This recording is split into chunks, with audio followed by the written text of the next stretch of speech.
Hello everyone, welcome to BS coaching centre. BS coaching centre के YouTube platform पे आपका स्वागत है। चलिए, आज जो है हम अपना अगला सेट करने वाले हैं, जिसमें हम जुलाई 2019 के मैथ्स के क्वेश्चन डिस्कस करेंगे। अगर आपने अभी तक हमारे चैनल को सब्सक्राइब नहीं किया है तो बीएस कोचिंग सेंटर के यूट्यूब चैनल को सब्सक्राइब कर लीजिएगा। साथ ही साथ बेल आइकन प्रेस कर दीजिएगा। जैसे जैसे ही आपके पास कोई भी वीडियो आए तो तुरंत ही आपको जो है उसका नोटिफिकेशन मिल जाए। तो चलिए बढ़ते हैं अपने पहले क्वेश्चन की तरफ। पहला क्वेश्चन आपके सामने है, जिस क्वेश्चन में बताया गया है कि how will you cater to the needs of visual challenged students of your classroom in an inclusive school. यानी कि आप अपनी क्लास के अंदर जो बच्चे विजुअली चैलेंज्ड है, यानी कि जो बच्चे अंधे हैं, उनको आप कैसे हैंडल करोगे। पहला ऑप्शन है use alternate teaching learning method and resources. हम उनके लिए पढ़ाने के लिए और बच्चों से कुछ अलग जो है लर्निंग जो है टीचिंग मेथड हम अलग से यूज करेंगे, या अलग रिसोर्सेज अलग संसाधनों का उनके लिए यूज करेंगे। बी ऑप्शन दिया गया है send them to special educator, कि भाई इस यहाँ पर मत पढ़ो, आप किसके पास चले जाओ, स्पेशल एजुकेटर के पास चले जाओ। Provide them extra time for practice, उसी क्लास में पढ़ाएंगे लेकिन उनके लिए एक्स्ट्रा टाइम देंगे प्रैक्टिस के लिए। और डी ऑप्शन दिया गया है make them sit with the high achievers, और उनको बिठा देंगे जो हाई अचीवर्स है, जो ब्रिलियंट स्टूडेंट है, उनके साथ जो है उनको हम बिठा देंगे। तो यहाँ पर जो सबसे अप्रोप्रिएट आंसर लग रहा है वो आपका ए ऑप्शन हो जाएगा, यानी कि उनके लिए हम alternate teaching learning method use करेंगे। जैसे आपको पता है कि जो अंधे स्टूडेंट्स होते हैं, ठीक है, ब्लाइंड स्टूडेंट होते हैं, उनके लिए पढ़ाने के लिए एक अलग सिस्टम होता है, ब्रेल लिपि, ब्रेली सिस्टम। तो यहाँ पे उसी की वो बात कर रहा है कि इनको पढ़ाने के लिए हम अलग से जो है टीचिंग लर्निंग मेथड और अलग अलग रिसोर्सेज का क्या करेंगे, यूज करेंगे। तो क्वेश्चन नंबर फर्स्ट का जो राइट आंसर हो जाएगा वो आपका ए ऑप्शन हो जाएगा, यानी कि वैकल्पिक शिक्षण विधियों का और संसाधनों का हम क्या करेंगे, उनके लिए उपयोग करेंगे। तो इसका जो राइट आंसर होगा वो आपका ए हो जाएगा। चलिए, नेक्स्ट क्वेश्चन आपके सामने है। इसमें आपको बताया गया है कि क्लास थर्ड का एक स्टूडेंट है, perform multiplication of 16 and 25 as follow. उसको कहा गया कि आप 16 की गुणा कर दो किस में, 25 में। लेकिन स्टूडेंट ने क्या किया, 16 को बांट दिया किस में, 8 में और 2 में, और 25 को बांट दिया किस में, 5 में और 5 में। 5 गुणा 5 25 होते हैं, 8 गुणा 2 आपके 16 होते हैं। फिर उसने क्या किया 8 को गुणा किया किसके साथ, 5 के साथ। 8 को गुणा किया किसके साथ, 5 के साथ, और 2 को गुणा किया किसके साथ, 5 के साथ। तो यहाँ पर आपका 40 आ जाएगा, यहाँ पर आपका 10 आ जाएगा, और आपका राइट आंसर जो आएगा वो आपका 400 आ जाएगा। यानी उसने जो आपका मल्टीप्लिकेशन मेथड होता है ना, जिससे आप मल्टीप्लाई करते हो, यूज किया ही नहीं। तो आपको बताना स्टूडेंट ने ये जो किया है, ठीक है, उसने किसी भी प्रकार की कैलकुलेशन उसको नहीं करनी पड़ी कॉपी पेन की सहायता से। तो ये कौन सा लॉ होता है, तो इसको बोलते हैं एसोसिएटिव लॉ।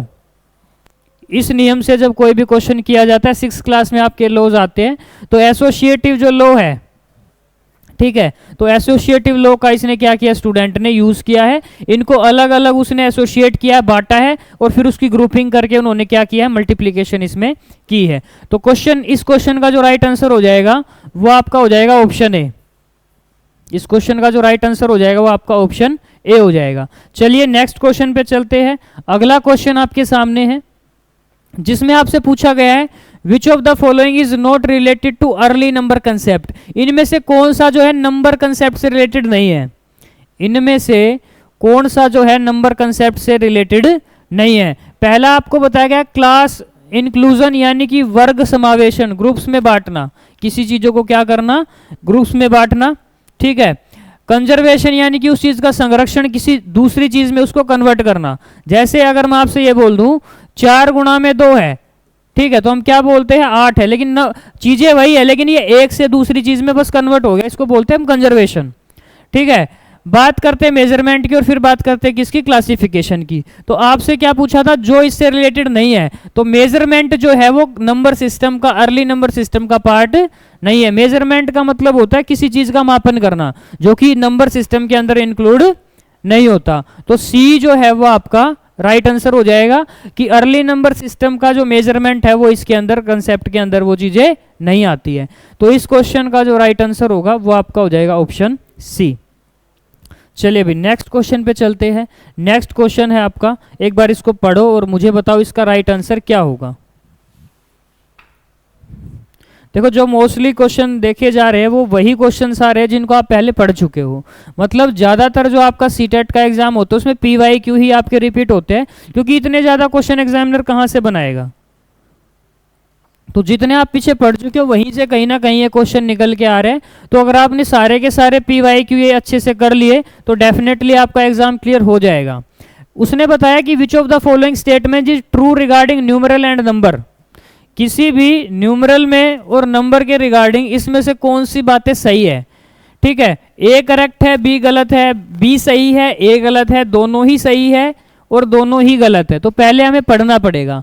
पहले उसने बताया a numeral is a symbol use to represent number. Numeral वो होता है जो किसी नंबर को डिनोट करने के लिए यूज करते हैं। जैसे मैं कह रहा हूं 1, तो 1 को डिनोट करने के लिए आप यही तो लिखोगे। तो ये क्या है, ये आपका न्यूमरल है, ये आप क्या है, न्यूमरल है। यानी कि जब मैंने आपको 1 कहा तो उस 1 को दर्शाने के लिए एक सिंबल का आपने यूज किया। ठीक है, मैंने आपसे कहा 4, तो 4 को दिखाने के लिए कुछ तो लिखोगे ना आप, तो उसके लिए आपने सिंबल यूज किया, ये वाला सिंबल जो आपने यूज किया। आप रोमन में इसको ऐसे भी लिख सकते हो, ये भी किसको दिखा रहा है, 4 को ही दिखा रहा है। ठीक है, इस प्रकार से भी 4 को दिखाया जाता है। ठीक है, तो ये सारे क्या है, किसी नंबर को रिप्रेजेंट कर रहे हैं। तो ये सारे के सारे आपके क्या है, न्यूमरल्स है। यानी कि ए में जो कहा गया ना बिल्कुल सही है कि किसी भी नंबर को यूज करते हैं हम उसके सिंबल से जिसको न्यूमरल बोलते हैं। तो ए ऑप्शन जो है आपका बिल्कुल सही है। अब बी ऑप्शन को और देख लेते हैं कि बी सही होगा या गलत होगा।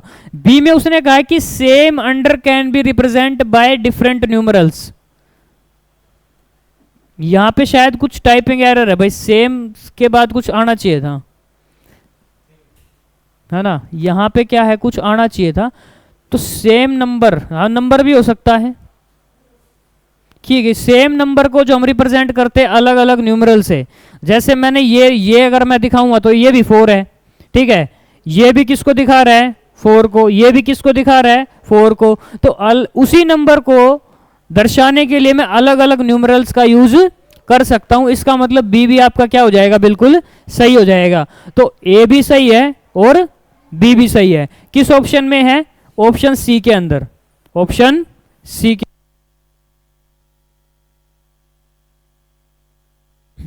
तो क्वेश्चन नंबर, इस क्वेश्चन का जो राइट आंसर होगा वो आपका हो जाएगा ऑप्शन सी। यानी कि ए स्टेटमेंट भी आपकी सही है और बी स्टेटमेंट भी आपकी क्या है, सही है। चलिए नेक्स्ट क्वेश्चन पे चलते हैं। क्वेश्चन नंबर नेक्स्ट है आपका, एक बार इसको पढ़िए और इसका राइट आंसर बताइए कि इसका राइट आंसर आपका क्या हो जाएगा।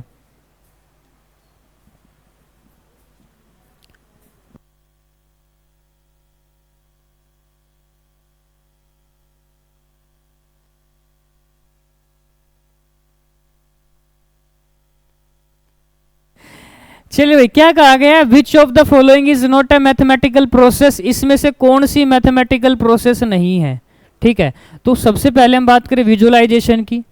ठीक है, तो विजुअलाइजेशन एक मैथमेटिकल प्रोसेस है। आपने वैन हिले के सिद्धांत पढ़े ही होंगे। उसने सबसे पहले जो 0 नंबर का लेवल दिया है ना, वो विजुअलाइजेशन का ही दिया है कि बच्चा सबसे पहले किसी चीज को विजुअलाइज करता है, उसकी इमेज दिमाग में बनाता है। जैसे अगर आप बच्चे को स्क्वायर बोलोगे ना, तो वो स्क्वायर की इमेज जो है उसके दिमाग में पहले बनेगी, स्क्वायर क्या होता है। तो इसको बोलते हैं विजुअलाइजेशन। तो ये मैथमेटिकल प्रोसेस का एक अहम हिस्सा है।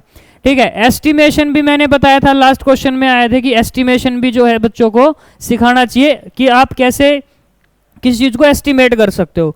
ट्रांसपोजिशन, एक पोजीशन को दूसरी पोजीशन में चेंज करना। जैसे मैंने कहा कि 2 × 4 क्या होगा, 8 होगा। अगर आपने बच्चे के सामने 4 × 2 बोल दिया तब भी बच्चा क्या बोलेगा, 8 बोलेगा। तो आपने सिर्फ ट्रांसपोर्टेशन ही तो किया है। ठीक है, तो ये सारे के सारे अहम हिस्से किसको छोड़ के, सिर्फ मेमोराइजेशन को छोड़ के, किसको छोड़ के, मेमोराइजेशन को छोड़ के। मेमोराइजेशन का मतलब होता है किसी चीज को याद करना, रट्टा मारना। तो ये जो है आपका मैथमेटिकल प्रोसेस के अंदर नहीं आता है। जिस भी क्वेश्चन में रट्टा मारने की बात होगी, फॉर्मूला याद करने की बात होगी, मेमोराइजेशन की बात होगी, वो आपका मैथ्स के लिए कभी भी राइट आंसर नहीं हो पाएगा। रट्टा मारना हो, फॉर्मूला याद करना हो, किसी चीज की डेफिनेशन देनी हो, ठीक है, वहां पे उस आंसर को आप इग्नोर कर सकते हो, कभी भी आपका सही नहीं होगा। या जिस स्टेटमेंट में ओनली आ जाए वो भी आपकी कभी भी सही नहीं होगी। तो इसका जो राइट आंसर हो जाएगा वो आपका हो जाएगा ऑप्शन बी। ठीक है, तो मेमोराइजेशन जो है मैथमेटिकल प्रोसेस का हिस्सा नहीं है। चलिए नेक्स्ट क्वेश्चन पे चलते हैं, एक बार इसको पढ़ो और मुझे बताओ इसका राइट आंसर क्या हो जाएगा।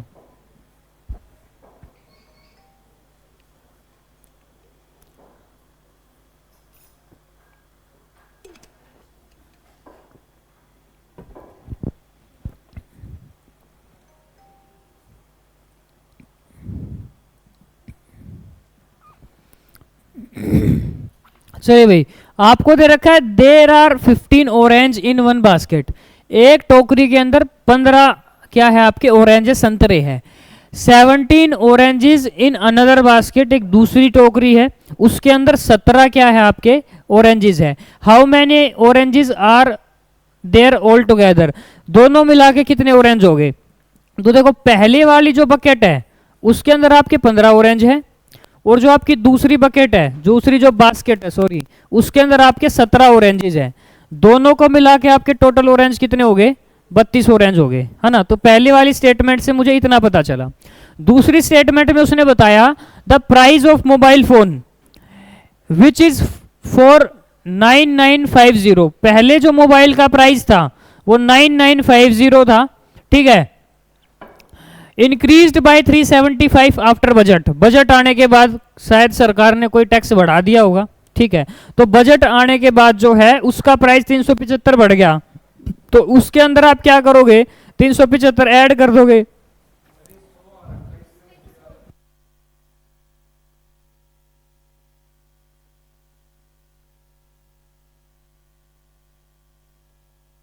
है ना। तो मोबाइल फोन की जो कीमत है वो 9,950 है, लेकिन बजट आने के बाद सरकार ने कुछ टैक्सेस वैक्सेस बढ़ा दिए होंगे, जिसकी वजह से उसकी कीमत जो है 375 रुपये बढ़ जाती है। आपको बताना फोन का न्यू प्राइस क्या होगा, तो जाहिर सी बात है आप इनको ऐड करके बता दोगे, आप इनको ऐड करके जो है फोन का प्राइस बता दोगे। अब 2 क्वेश्चन आपने सोल्व किए, ठीक है। अब इन दोनों क्वेश्चंस के माध्यम से आपको बताना ये एडिशन जो करी है ना, ये किस टाइप की एडिशन है। उसने बताया कि जो पहली है वो एग्रीगेशन स्ट्रक्चर है एडिशन का, और दूसरा वाला जो है ऑगमेंटेशन स्ट्रक्चर है एडिशन का। तो ए जो है वो आपका राइट आंसर हो जाएगा। कैसे हो जाएगा, जहां पर भी एग्रीगेशन आपका आएगा इसका मतलब ये होता है आप 2 अलग अलग चीजों को ऐड कर रहे हो। ये जो एग्रीगेशन होता है इसका मतलब होता है आप अलग 2 चीजों को क्या कर रहे हो, ऐड कर रहे हो। इस बास्केट की चीज को आपने ऐड किया इस बास्केट की चीज में, ठीक है। लेकिन जो आपका ये ऑगमेंटेशन होता है इसका मतलब जो आपके पास पहले से है उसी में कुछ ऐड कर रहे हो, कुछ अलग से ऐड नहीं कर रहे। यहां पे उसने ये नहीं बताया कि 2 मोबाइल है, इस मोबाइल का प्राइस इतना है और इस मोबाइल का, यहां पे एक की ही बात कर रही है, जबकि यहां पर किसकी बात कर रहा है, 2 की। तो यही डिफरेंस होता है किसमें, एग्रीगेशन में और ऑगमेंटेशन में। तो पहले वाली आपकी कौन सी एडिशन का टाइप है, ये एग्रीगेशन है, और दूसरा वाला कौन सा टाइप है, ऑगमेंटेशन है। तो ये ध्यान रखना, एडिशन में ये डिफरेंस होता है, अलग अलग चीजों को ऐड कर रहे हो एग्रीगेशन, एक ही चीज को कुछ बढ़ा रहे हो तो ऑगमेंटेशन। तो ऑप्शन ए जो है वो आपका इसका में राइट आंसर हो जाएगा। डन भाई, उम्मीद है क्वेश्चन समझ में आया हुआ। चलिए नेक्स्ट क्वेश्चन पे चलते हैं। क्वेश्चन नंबर 7 आपके सामने, एक बार पढ़ो, इसका आंसर बताओ।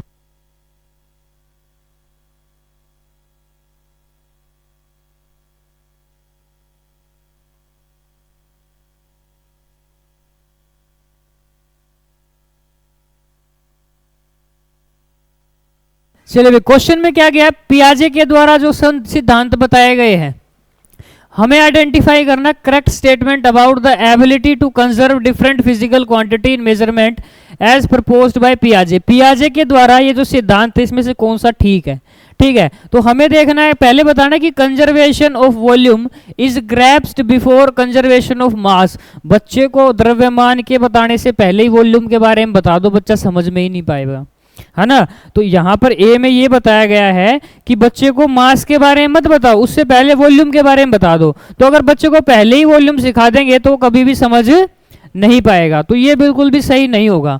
उसने कहा कि conservation of weight is grasped before conservation of number, उसको पहले ही वेट के बारे में बता दो, किससे पहले, नंबर से पहले। तो ये भी पॉसिबल नहीं है। मान लो आपने उसको वेट के बारे में बता दिया, भाई इसका वजन जो है ना 8 किलोग्राम है, अब उसको 8 का ही नहीं पता 8 क्या होता है, आप उसके वेट के बारे में बता रहे हो, तो इसका मतलब पहले वेट नहीं बताओगे, पहले आप उसको नंबर बताओगे, पहले आप उसको नंबर बताओगे, फिर उसको उस वेट के बारे में सिखाया जाएगा। सी में कहा conservation of length is grasped before conservation of number, जो कि बिल्कुल सही है, जो कि बिल्कुल क्या है, सही है। कंजर्वेशन ऑफ लेंथ, सॉरी ये भी गलत हो जाएगा, ये भी आपका गलत हो जाएगा। इसमें भी क्या कह रहा है, लेंथ के बारे में बता दो, किससे पहले, नंबर से पहले। अगर आपने नंबर से पहले लेंथ बता दिया, आपने बोला बच्चे को इसकी लेंथ 50 मीटर है, और बच्चे को 50 का ही नहीं पता 50 क्या होता है, तो ये भी तरीका सही नहीं होगा। तो डी जो है वो राइट आंसर हो जाएगा, डी जो है वो आपका राइट आंसर हो जाएगा कि conservation of weight is grasped before volume. अगर आपने वेट के बारे में पहले बता दिया, मास के बारे में पहले बता दिया, तो उसके बाद आप वॉल्यूम के बारे में आसानी से बच्चे को बता सकते हो। तो डी जो है वो आपका राइट आंसर हो जाएगा। देखो जितने भी ये क्वेश्चंस होते हैं ना, कुछ नहीं करना होता, बस ध्यान से पढ़ना होता है। अगर आपको इनकी स्टेटमेंट समझ में आ गई ना कि क्या कह रहा है, तो आसानी से आप इसमें से आंसर निकाल सकते हो। तो जिन बच्चों ने सारे PYQ लगा लिए ना, उसका सीटेट आसानी से जो है आपका क्लियर हो जाएगा, पास हो जाओगे आप। चलिए भाई नेक्स्ट क्वेश्चन पे चलते हैं। अगला क्वेश्चन आपके सामने, एक बार इसको पढ़ो और मुझे बताओ इसका राइट आंसर क्या हो जाएगा।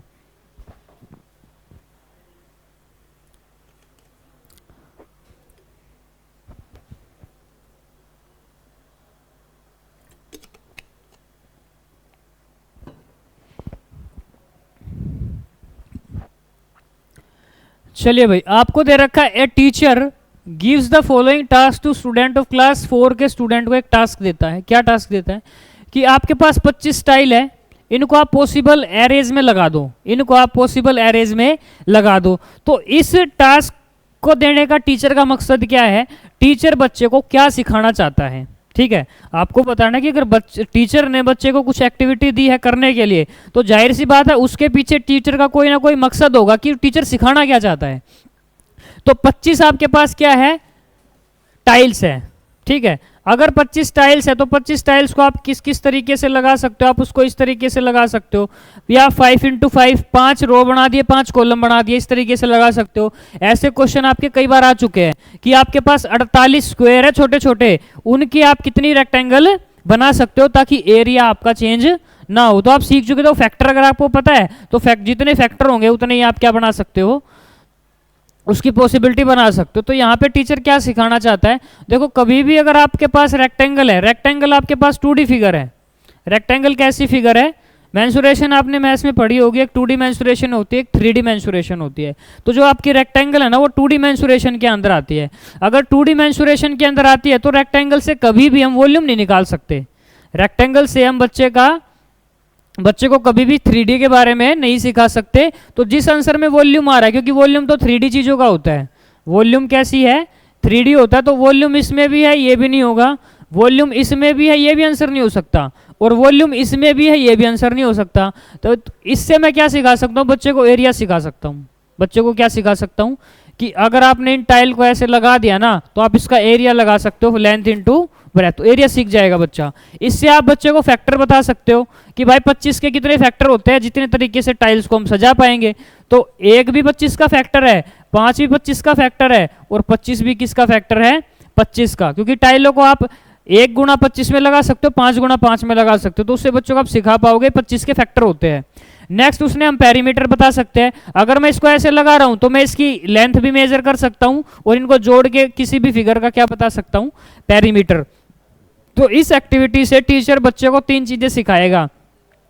एक सिखाएगा किसके बारे में, एरिया के बारे में, एक सिखाएगा किसके बारे में, फैक्टर्स के बारे में, और एक सिखाएगा किसके बारे में, पेरीमीटर के बारे में। यानी कि इस एक एक्टिविटी से बच्चा 3 चीजें सीख जाएगा। तो यही टीचर का मकसद है, यही टीचर का क्या है, मकसद है। चलिए नेक्स्ट क्वेश्चन पे चलते हैं।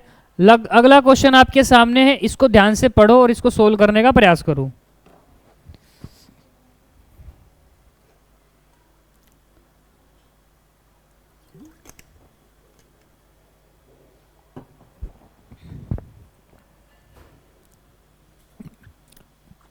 Which one of the following sets are problem solving strategy in mathematics?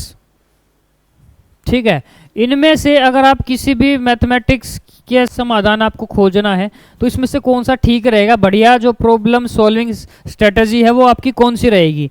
तो मैं बार बार बोलता हूँ, जहाँ पे रट्टा मारने की बात होगी ना वो कभी सही नहीं होगा, है ना। यहाँ पे रोट लर्निंग की बात कर रहा है, रोट लर्निंग का मतलब रट्टा मारना, तो किसी भी मैथमेटिक प्रॉब्लम का सोल्व नहीं है क्या रट्टा मारना, ठीक है। यहाँ पर भी किसकी बात कर रहा है, मेमोराइजेशन, याद करने की, रटने की बात कर रहा है, ठीक है। और यहाँ पर भी किसकी बात कर रहा है, रटने की बात कर रहा है। तो तीन ऑप्शन अपने आप एलिमिनेट हो गए।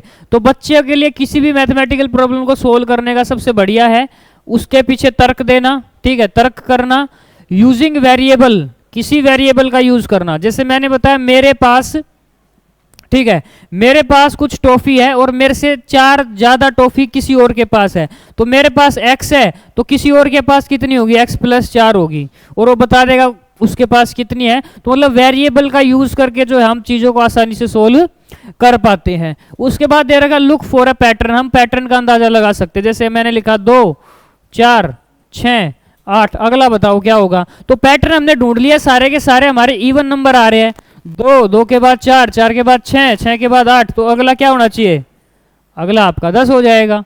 मतलब अगर आप किसी भी मैथमेटिक्स की प्रॉब्लम को सोल्व करते हो तो रीजनिंग, उसके पीछे कुछ तर्क लगा सकते हो, वेरिएबल यूज कर सकते हो, कोई पैटर्न ऑब्जर्व कर सकते हो, ये तरीके बढ़िया है। रट्टा मारने वाली बात जहां पर भी है वो आपकी क्या हो जाएगी, गलत हो जाएगी। तो इस क्वेश्चन का जो राइट आंसर होगा ना वो आपका ऑप्शन बी हो जाएगा।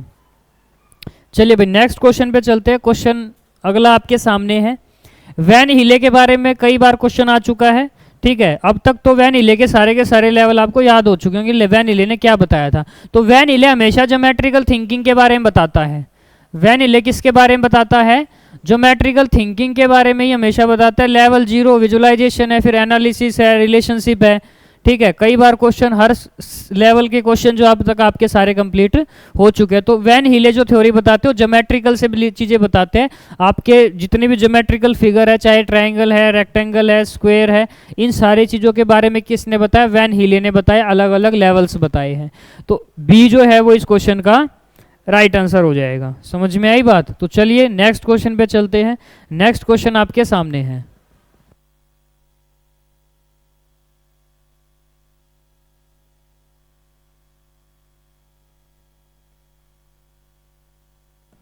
चलिए भाई नेक्स्ट क्वेश्चन आपके सामने, as per the recommendation of NCDF 2005 primary school mathematics curriculum कैसा होना चाहिए। प्राइमरी स्कूल का जो मैथमेटिक्स है वो एनसीडीएफ 2005 के अकॉर्डिंग कैसा होना चाहिए, वहां पे किस चीज पे फोकस होना चाहिए, फोकस ऑन प्रोसीजरल लैंग्वेज, ठीक है। नेक्स्ट आपको दिया गया प्रोवाइड रीजर इन मैथमेटिकल कंसेप्ट, यानी कि वहां पे कठोर बना दो मैथमेटिकल कंसेप्ट को, हार्ड बना दो। Prepare children for advance mathematics, बच्चे को तैयार करो एडवांस मैथ सीखने के लिए। जबकि relate to children everyday life experience, ये बिल्कुल राइट आंसर है। बच्चे को जो मैथ सिखाना है ना, जो भी उसके डे टू डे एक्सपीरियंसेस है वहीं से बच्चा क्या सीखेगा, किसी चीज को अपनी डेली लाइफ में रिलेट करके ही बच्चों को क्या सिखाना, मैथ सिखाना है। तो डी जो है वो आपका राइट आंसर हो जाएगा।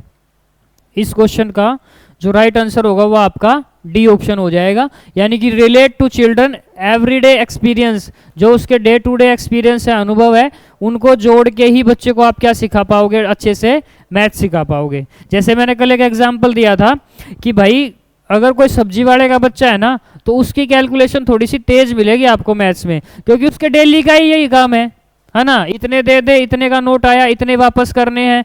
तो इस प्रकार से और जो बच्चा डेली मैथ का यूज नहीं कर रहा उसके लिए थोड़ा सा कैलकुलेशन करना मुश्किल होगा, ठीक है। तो सोशो जो इन्वायरमेंट होता है ना हमारा, वो उसी के बारे में बात कर रहे थे। तो वहां पे जो है ना काफी अहम रोल होता है मैथमेटिक्स सीखने में। तो डी जो है वो इसका राइट आंसर हो जाएगा। नेक्स्ट क्वेश्चन पे चलते हैं, एक बार इसको पढ़ो और इसका राइट आंसर बताओ कि क्या होगा।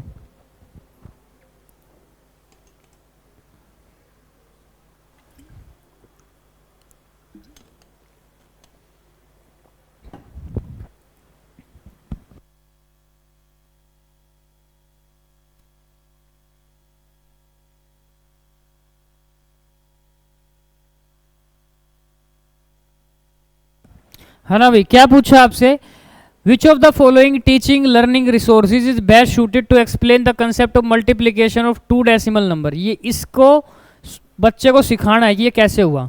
0.3 की गुणा करते हैं किसमें, 0.2 में, आंसर आएगा 0.06। 0.3 की गुणा करनी है किसमें, 0.2 में, और आंसर आ जाएगा 0.06। अब बच्चे को ये समझाना है ये हुआ कैसे, बच्चे को ये समझाना है कि ये हुआ तो हुआ कैसे। तो हम यहाँ पर किस चीज़ का यूज़ कर सकते हैं, यहाँ पर हम यूज़ करेंगे किसका, नंबर चार्ट का यूज़ नहीं करेंगे, ठीक है, डाइंस ब्लॉक का यूज़ नहीं करेंगे, एबक्कस का भी यूज़ नहीं करेंगे। आपका क्या होगा, ग्राफ पेपर, क्योंकि आपको पता है ग्राफ पेपर पे बहुत सारी ऐसे जो ग्राफ पेपर है ऐसी ऐसी लाइनें होती है, तो ग्राफ पेपर के माध्यम से मैं डेसिमल्स को अच्छे प्रकार से सिखा पाऊंगा।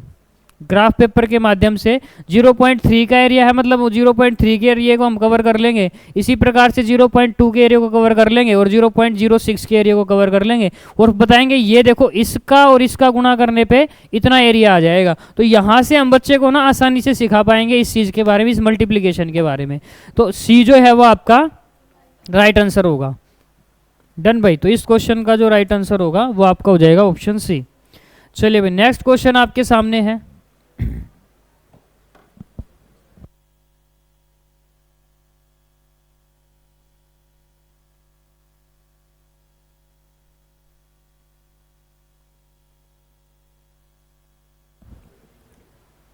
क्वेश्चन है which of the following is not an effective strategy to access primary level student learning in mathematics. कौन सी नहीं है ये छाटनी है, कौन सी स्ट्रेटजी इनमें से बढ़िया नहीं है वो आपको छाटनी है।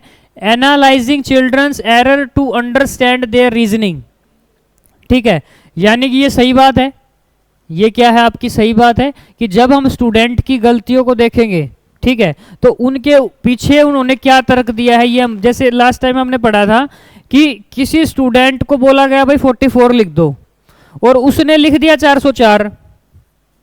बोला था बच्चे को 44 लिखने के लिए, लिख दिया कितना 404, मतलब उसका प्लेस वैल्यू कमजोर है, उसको प्लेस वैल्यू के बारे में नहीं पता। तो जब बच्चा गलती करेगा ना तभी मुझे पता चलेगा वो उसके पीछे सोच क्या रहा है, क्या सोच के बच्चे ने ये लिख दिया, क्या सोच के बच्चे ने 44 की जगह 404 लिख दिया। तो ये बिल्कुल सही है, जबकि हमें सही नहीं छाटना, हमें क्या छाटना है जो सही नहीं है। Designing task which elicit more than one level of response using primary group administration task और designing task to differentiate between rote below. भाई जहां पे रटने की बात आ जाए वो आपका गलत होता है और आपको छाटना भी क्या था, गलत, ठीक है। तो रटी हुई याददाश्त और वैचारिक समझ के बीच अंतर करने के लिए कार्यों को क्या करना, डिजाइन। हम उसको इस प्रकार से सिखाएंगे कि भाई ये चीज तो रट के कर ले और ये समझ के कर ले। तो रटा हुआ कभी भी आपका राइट आंसर नहीं होगा, जहां पे रटने की बात आ जाए वो सारी की सारी स्ट्रेटजी आपकी गलत हो जाएगी। इसलिए डी जो है वो इस क्वेश्चन का राइट आंसर हो जाए। बाकी सारी चीजें बिल्कुल सही चल रही है, ओके चल रही है, इसलिए डी जो है वो आपका राइट आंसर हो जाएगा। चलिए नेक्स्ट क्वेश्चन पे चलते हैं। क्वेश्चन आपके सामने, एक बार इसको पढ़ो और आंसर देने का प्रयास करो।